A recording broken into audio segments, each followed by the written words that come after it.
Nous sommes ici sur le chantier du centre d'exploitation et de maintenance de la future ligne 15 Sud du Grand Paris Express. Un chantier ambitieux et très technique au cœur d'un projet de grande envergure. Thomas Vidal, conducteur de travaux Gros Œuvres, groupe Legendre. La rampe du SMI de Vitry est un ouvrage très volumineux, très aérien, qu'on pourrait assimiler en quelque sorte à un ouvrage d'art, qui présente des particularités qui viennent cumuler des contraintes architecturales très fortes, qu'on a dû conjuguer à des contraintes techniques qu'on retrouve assez peu sur des chantiers conventionnels. Alexandre Gauthier, responsable méthode, groupe Legendre. Nous sommes sur un chantier d'une surface de 4 hectares.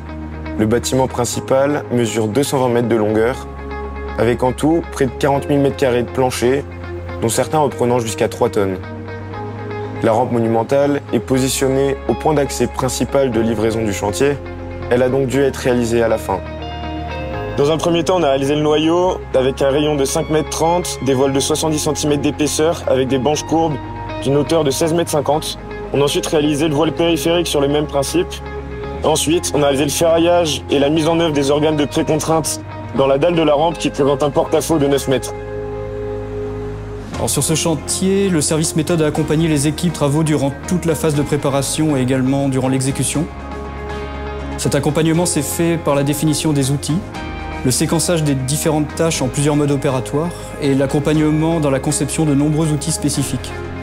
Le but étant de faciliter la communication entre les différents intervenants.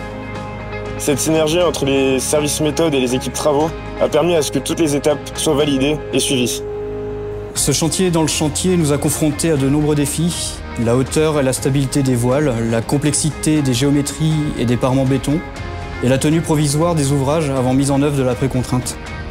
Grâce à l'implication de toutes les équipes, nous avons relevé ce défi avec succès. Ce travail réalisé en amont a permis d'anticiper les imprévus et préparer au mieux les différentes phases de la réalisation de la rampe.